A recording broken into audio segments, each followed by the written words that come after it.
Bismillahirrahmanirrahim. Assalamualaikum warahmatullahi wabarakatuh.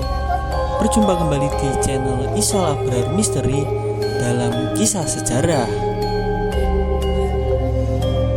Di video saya kali ini, saya akan membawakan kisah sejarah, yaitu tentang berdirinya kerajaan Mataram Islam di era kepemimpinan Sultan Agung. Dan ini kelanjutan ceritanya di part yang ke-8. Seperti apa kisahnya dan bagaimana jalan ceritanya, pokoknya jangan kemana-mana, tetap di channel Isal Abrar Misteri.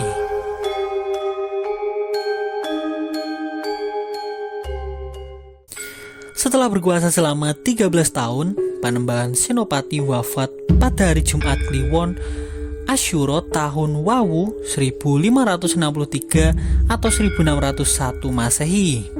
Kemudian ia dimakamkan di sebelah barat masjid. Posisi makam tersebut berada tepat di bawah makam ayahandanya. Selanjutnya, masih pada bulan yang sama dengan wafatnya Panembahan Senopati, Mas Jolang, putra Panembahan Senopati, dinobatkan menjadi Raja Mataram. Ia bergelar Kanjeng Sinuwun Prabu Hanyokroowati atau yang sering disebut Panembahan Anyokrowati. Ibu dari Pangeran Jolang adalah permaisuri yang berasal dari Pati. Melihat hubungan baik Mataram dengan Pati, maka keterangan ini dapat diterima kebenarannya. Senopati menganggap Hanyokroowati adalah putra ke-10. Akan tetapi, ia putra keempat dari permaisurinya yang berasal dari Pati itu. Hanyokroowati juga merupakan putra pertama Senopati yang tidak meninggal di usia muda. Sedangkan saudara perempuan dan laki-laki lainnya mempunyai ibu yang berkedudukan lebih rendah. Dua di antara saudara tersebut adalah Raden Mas Tembaga dan Kedawung, diangkat oleh Senopati masing-masing sebagai Adipati Puger dan Pangeran Demang tanpa nangkil. Dua saudara lainnya, Raden Mas Damar dan Bagus, diangkat menjadi Pangeran Adipati Purboyo dan Pangeran Adipati Juminah oleh Hanyokroowati. Hanyokroowati adalah satu-satunya putra Senopati dari permaisuri. Jelaslah kiranya kenapa ia dituju sebagai pengganti meskipun bukanlah putra sulung. Menurut Meinsma Babat, ia adalah putra ke-6, tetapi Padma Susastra dalam sejarah Pangeran Jolang adalah anak ke-8. Dapat dimengerti bahwa dua saudaranya yang lebih tua tetapi lahir dari ibu yang status sosialnya lebih rendah kemudian memberontak, yaitu Pangeran Puger yang menjadi kepala Demak. Berikut Pangeran Jayanegara yang menjadi kepala Ponorogo. Menurut cerita lisan, pengangkatan Pangeran Jolang sebagai putra mahkota telah dilaksanakan semasa Senopati masih hidup. Tugas pertama yang ia emban setelah diangkat menjadi putra mahkota adalah menghadapi pembangkang Adipati Pragola dari Pati yang membawa pasukannya menuju ke Mataram. Pada tugas pertamanya tersebut, Pangeran Jolang bahkan hampir terbunuh. The Graph memastikan tahun 1601 sebagai awal Panembahan Hanyokroowati naik tahta menjadi Raja Mataram.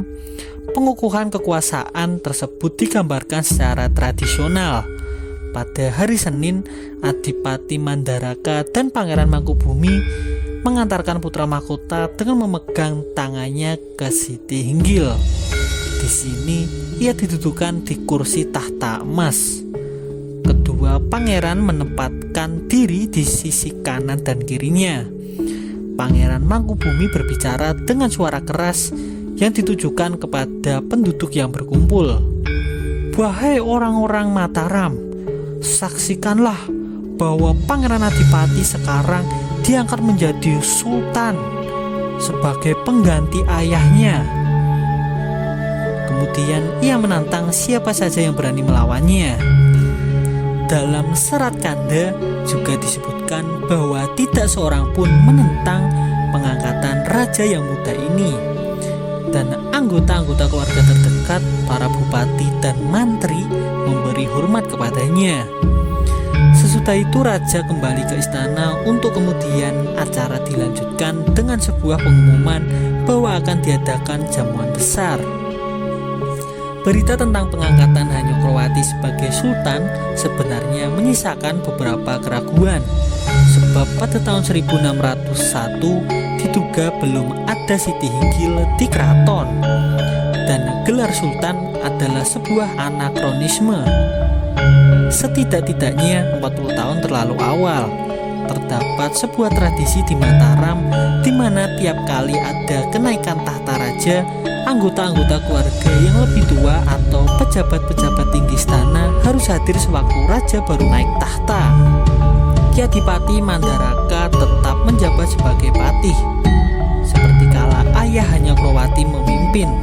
Sedangkan nama Pangeran Mangkubumi yang memang betul paman dari Hanyokroati tidak tercatat dalam serat kanda.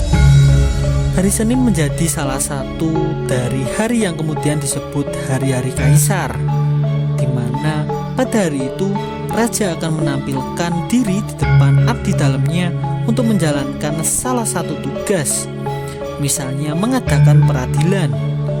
Melalui cerita lisan diperoleh gambaran jika kerajaan Mataram saat itu merupakan kerajaan yang memiliki kemakmuran, keadilan, dan keimanan yang kukuh.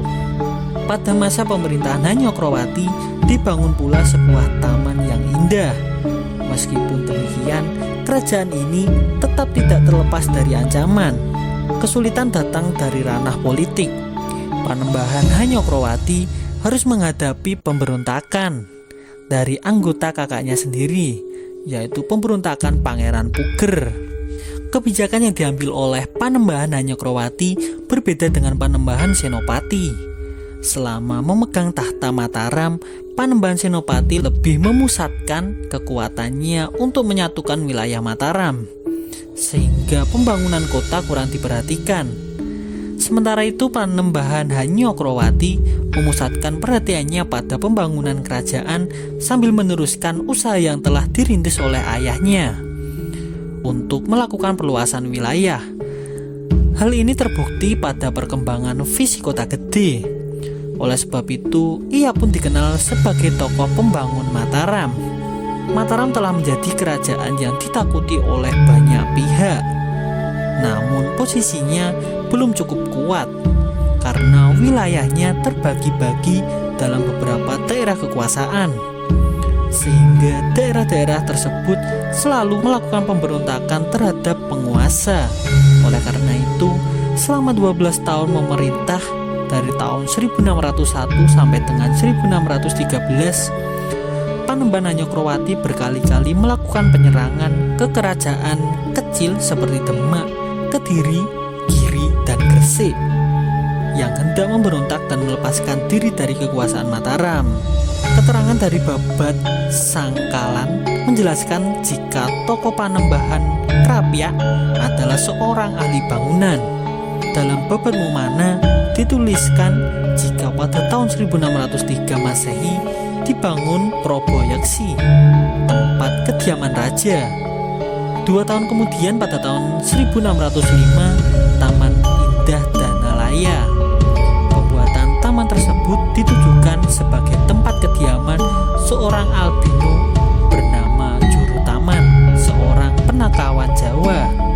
Ia merupakan seseorang yang telah berhasil membunuh Raja Pajang. Pada tahun 1606, Babat Momana menulis, Astana Kapura ing Kita Ageng, atau istana tersebut dijadikan istana raja di kota gede dengan tembok dan pintu-pintu gerbang. Berita pada tahun 1610 dalam Babat Momana juga menyebutkan pembangunan lumbung yang berjumlah lebih dari 1 di daerah Gading.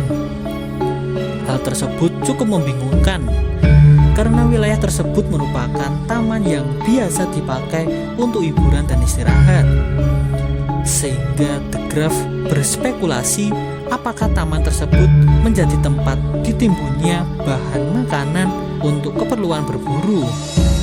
berikut pembantunya yang harus ikut serta dalam perburuan, atau merupakan tempat didirikannya gudang yang letaknya strategis untuk penyimpanan bahan makanan yang diperlukan dalam perang.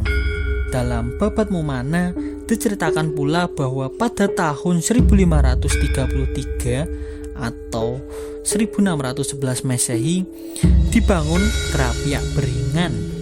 Akan tetapi lokasi berdirinya bangunan tersebut tidak dapat diketahui dengan jelas. Perhatian Panembahan Krapyak akan sastra dan sejarah ditunjukkan dengan adanya penyusunan Babad Demak pada tahun 1612 Masehi. Dalam penyusunan babad tersebut, ia menunjuk pujangga bernama Pajang Mas untuk membantunya. Dan kisah ini pun bersambung.